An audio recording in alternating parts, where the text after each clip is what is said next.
अस्सलाम वालेकुम। मैं हूं मोहम्मद शाहज़ेब अकबर और आप देख रहे हैं मेरा ऑफिशियल यूट्यूब चैनल।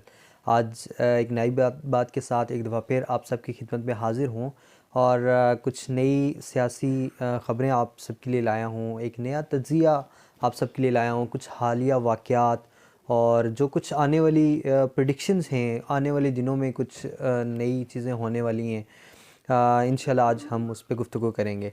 सबसे पहले जो सबसे अहम गुफ्तगू इस टाइम पूरे मुल्क के अंदर चल रही है, सियासी हलकों में या ओवरऑल पाकिस्तान में देख लें, वो सबसे पहले ये है कि 21 अक्टूबर पाकिस्तान का एक अहम दिन है, क्योंकि इस दिन पाकिस्तान के एक मफरूर जो मुजरिम हैं अदालतों से, वो जो बाहर मुल्क गए हुए थे, नवाज शरीफ साहब, उनकी वापसी है 21 अक्टूबर को। और सबकी नज़रें इस टाइम पाकिस्तानी अदालतों पर और जो हमारे पुलिस के इदारे या कानून नाफिज करने वाले बाकी इदारे हैं उन पर है कि जैसा इंसाफ इस टाइम पूरे पाकिस्तान में बाकी तमाम लोगों के साथ हो रहा है, आया कि ऐसा ही इंसाफ इससे 21 अक्टूबर को आने वाले शख्स के साथ किया जाएगा, क्योंकि वो एक इश्तिहारी और अदालतों से मफरूर मुलजिम हैं। तो 21 अक्टूबर को उनके साथ कैसा बर्ताव रखा जाएगा पाकिस्तानी अदालतों की जानिब से और कानून नाफिज करने वाले इदारों की जानिब से।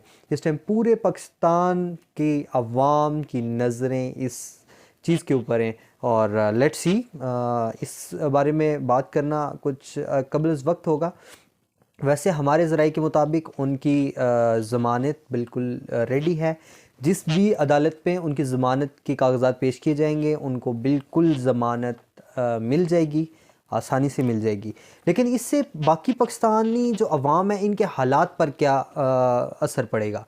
मतलब ओवरऑल इस टाइम पाकिस्तानी अवाम जिन मुश्किलात से दो चार है, क्या उससे निकल पाएगी? आगे चल के हम इस व्लॉग में इस पर भी बात करेंगे। लेकिन सबसे पहले कि 21 अक्टूबर को जब वो आ रहे हैं पाकिस्तान के अंदर, तो उनका पाकिस्तान आने के लिए सबसे बड़ा मुतालबा था प्लेइंग लेवल फील्ड। ठीक है, तो क्या इस टाइम हम इस पे बात करते हैं कि क्या उनका ये मुतालबा पूरा किया जा रहा है? तो इसका आंसर यकीनन हमें कहीं ना कहीं हाँ में मिलता है। वो इस तरह से कि हम देखते हैं कि जो उनके जो कैंडिडेट्स हैं, उनके मुकाबले में जो दूसरी पार्टियों के मजबूत हरीफ थे उनको एक एक करके साइड पे किया जा रहा है। वो चाहे जेलों में डालकर हो, जंदान में डालकर, उन पे केसेस बनाकर, या पार्टी से अलहदा करके, या अगवा बराए बयान करके। हम देखते हैं कि हालिया दिनों में पाकिस्तान तहरीक इंसाफ की 3 बड़ी विकटें गिरी, जिनमें उस्मान डार, फ़ारूक हबीब और सदाकत अली अब्बासी। मेरे ख्याल से ये तीनों बहुत ही मज़बूत कैंडिडेट थे पीटीआई के।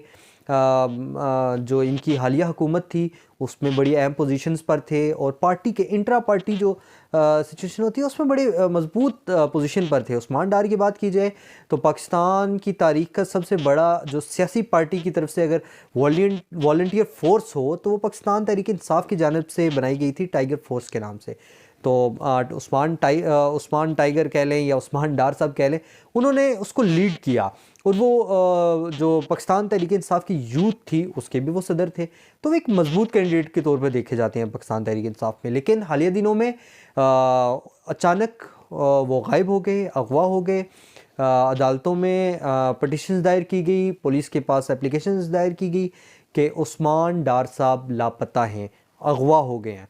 और कुछ ही दिनों बाद 10-15 दिन बाद वो मूवी जो हैं उस्मान डार साहब वो एक एंकर के घर से बरामद होते हैं और डायरेक्ट प्रेस कॉन्फ्रेंस करते हैं, प्रेस कॉन्फ्रेंस नहीं, एक प्रोग्राम करते हैं। और उसमें वो जो 9 मई के वाक़यात और जितने मुल्क की सिचुएशन है उसका ज़िम्मेदार तहरीक इंसाफ के चेयरमैन इमरान खान साहब को करार देते हैं। इसके बाद और पार्टी पीटीआई को छोड़ने का ऐलान करते हैं। इसके बाद सदाकत अली अब्बासी मेरे ख्याल से पंजाब में एक अहम पोजीशन पर थे और पार्टी के साथ जो स्टार्टिंग डेज थे तब से वो चलते आ रहे हैं। उनकी सियासत पाकिस्तान तहरीक इंसाफ से स्टार्ट हुई, लेकिन अचानक वो गायब हो जाते हैं। इस्लामाबाद से उनकी गिरफ़्तारी होती है, लेकिन बाद में वो अगवा में तब्दील होती है और तकरीबन 15-20 दिन बाद वो भी एक स्टूडियो से बरामद होते हैं और पाकिस्तान तहरीक इंसाफ को छोड़ने का ऐलान करते हैं। उसके बाद फ़ारूक हबीब साहब नो डाउट बहुत अहम पोजीशन पे थे पाकिस्तान तहरीक इंसाफ में, और हमेशा दस्तेबाजू रहे हैं इमरान खान साहब के। लेकिन वो बलुचिस्तान के एक पोश एरिया से अचानक अगवा हो जाते हैं, उनकी फैमिली की जानिब से पटिशन्स दायर की जाती हैं, और एक दिन अभी 2 दिन पहले उनके घर वालों की जानिब से जो पटिशन दायर की गई थी, उस केस में अदालत जब पुलिस अफसरान से पूछती है कि फ़ारूक हबीब साहब कहाँ हैं, तो उनकी जानिब से ला तल्खी का इजहार किया जाता है और कहा जाता है कि हमें नहीं मालूम कि फ़ारूक हबीब साहब कहाँ हैं।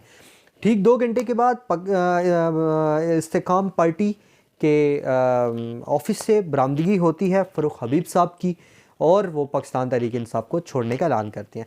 तो ये सिचुएशन थी प्लेइंग 11 फील्ड बनाने की।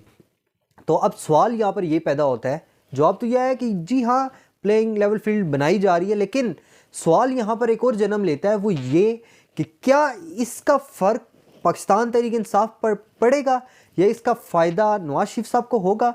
तो हमें कहीं ना कहीं इसका जवाब ना में मिलता है, क्योंकि पाकिस्तान, हम देखते हैं कि पाकिस्तान में जो वोट है वो जो तहरीक इंसाफ का वोट है वो इमरान खान साहब के नाम पे है। हम चाहे वो सर्वेस देख लें या हम अपनी इंफॉर्मेशन देख लें या हम अपने तौर पे कोई सर्वे कर लें, तो हमें एक हमेशा आंसर मिलता है कि जो वोट है वो तहरीक इंसाफ का है। उसका मुंह बोलता सबूत कुछ बाई इलेक्शंस हैं जहाँ पे पहली दफ़ा एक ही कैंडिडेट ने 7-8 सीटें हैं जो हैं वो कंडक्ट की और उनको विन किया, तो वो हैं तहरीक इंसाफ के चेयरमैन इमरान खान साहब। तो हमें यहाँ पर ये आंसर मिलता है कि इसका जो फ़र्क है, जो कैंडिडेट्स छोड़ के जा रहे हैं जबरी तौर पर हों या अपनी मर्ज़ी के साथ हों, उसका फ़र्क पाकिस्तान तहरीक इंसाफ को नहीं पड़ता। अच्छा, फ़ारूक हबीब साहब की जानिब से एक अहम बात और दिलचस्प बात यह है कि फ़ारूक हबीब साहब पर पैमरा की पाबंदियाँ थी कि वो इंतहाई मतलूब शख्स हैं, उन पर केसेस हैं, इसलिए उनको किसी टीवी चैनल पर ना दिखाया जाए, हत्ता कि उनकी तस्वीर भी ना दिखाई जाए।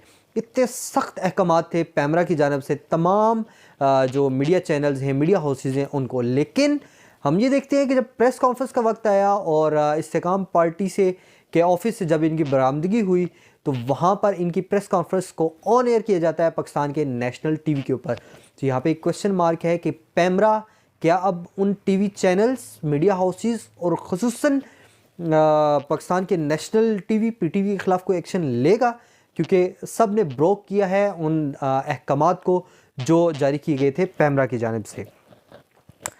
अच्छा, इसके बाद हम हालात देखते हैं कि जब अगर नवाज शरीफ साहब वापस आ रहे हैं और जो उनके मद्दे मुकाबिल कैंडिडेट्स हैं उनको डिस्कस किया जा रहा है और उनको अलहदा किया जा रहा है उनकी अपनी पार्टी की पोजीशन से, और जब भी हो या उनकी मर्ज़ी से हो, हम सब जानते हैं कि क्या सिचुएशन है। लेकिन इससे क्या पाकिस्तान की अवाम की मुश्किलात हल होंगी? जिस मुश्किलात का शिकार पाकिस्तानी अवाम पिछले कुछ अर्सा से है, क्या वो हल होंगी? तो मुझे नहीं लगता कि इसका इम्पेक्ट पाकिस्तान की अवाम पे पड़ रहा है या पाकिस्तान की मईशत पर पड़ रहा है या हमारी इकॉनमी उससे बेहतर होगी। हाँ, फ़र्क ज़रूर पड़ता है पाकिस्तान मुस्लिम लीग नून के सपोर्टर्स को नवाज शरीफ साहब की वापसी से, क्योंकि बेजा तनकीद की गई पाकिस्तान तहरीक इंसाफ के लोगों की जानिब से मुस्लिम लीग नून पर, उनकी एक वो ट्रेडिशनल बिरयानी पर। लेकिन नवाज शरीफ साहब की वापसी के बाद कुछ हालात तब्दील हुए पाकिस्तान मुस्लिम लीग नून के सपोर्टर्स के। वो इस तरह के पहले उनकी जो इलेक्शन कैंपेन्स होती थी या जलसे होते थे उनमें वो ट्रेडिशनल बिरयानी होती थी, वो तनकीद का शिकार हुई। उनके हालात बेहतर हुए और उनको होंडा 125, होंडा की 125 एक बाइक है, वो ऑफ़र शुरू हो गई उनके लिए कि जितने ज़्यादा लोग उनके जलसे में आएंगे उनको 125 प्रोवाइड की जाएगी। लेकिन फिर उसके बाद हम देखते ही देखते फिर एक नई तरक्की हुई और आज उनके चौधरी असद साहब एक कॉर्नर मीटिंग में टिकट बांट रहे थे जन्नत के। मतलब उनका कहना ये था कि जो आज की कॉर्नर मीटिंग में हैं, अल्लाह ताला की तरफ से नाउज़ बिल्ला अल्लाह ताला की तरफ से फ़रिश्तों को हुक्म दिया गया है कि इन सब को जन्नत के टिकट बांट दिए जाएं। और मैं चौधरी असद साहब कह रहे हैं कि मैं आप लोगों को यकीन दिलाता हूं कि जो 21 अक्टूबर को मीनार पाकिस्तान में जो लोग आएंगे उनको जन्नत का सर्टिफिकेट मैं देता हूँ। नाउज़ बिल्ला, नाउज़ बिल्ला। तो अब नून लीग के पास पहले तो बहुत से सर्टिफिकेट थे पाकिस्तानी अवाम को लूटने के, पाकिस्तानी अवाम को जितना भी उनको तशद्दुद का शिकार किया गया पाकिस्तान तहरीक इंसाफ का के वर्करों को, वो सर्टिफिकेट थे इनके पास। पाकिस्तान की दौलत लूट के बैरून मुल्क ले जाने के सर्टिफिकेट थे, लेकिन अब उन्होंने बांटना शुरू कर दिए हैं जन्नत के टिकट। मुबारक हो PMLN के सपोर्टर्स को। अब आपको नमाज रोज़े की ज़रूरत नहीं, बल्कि डायरेक्ट 21 अक्टूबर को मीनार पाकिस्तान पहुँचें और नाउज़ बिल्ला जन्नत के टिकट वहाँ से आप हासिल कर सकते हैं। बकौल XMNA चौधरी असदुल्ला साहब हैं कोई PMLN के, उन्होंने ऐलान किया। तो हमें ये जो सियासत में ये जो हम मजहबी कार्ड यूज़ करते हैं या हम अवाम को बेवकूफ़ बनाने की कोशिश करते हैं, तो अब मेरा ख्याल है कि अब एक ऐसा दौर चल रहा है कि हमें ये बेवकूफ़ाना कलमात से दूर हो जाना चाहिए और अवाम को, ख़ासकर पाकिस्तानी अवाम को बेवकूफ़ समझना अब छोड़ देना चाहिए। मेरे ख्याल से पिछले कुछ दौर के अंदर पाकिस्तान में कुछ ऐसी डेवलपमेंट्स हुई हैं या ऐसा शऊर अवाम के अंदर आ चुका है कि अब कम से कम हमें ये सियासी लेवल के ऊपर पाकिस्तानी अवाम को बेवकूफ़ समझना छोड़ देना चाहिए। आज की बात के साथ शाहज़ेब अकबर को इजाज़त दें। इंशाअल्लाह फिर किसी गुफ्तगू के साथ दोबारा हाज़िर होंगे। तब तक के लिए अल्लाह हाफ़िज़।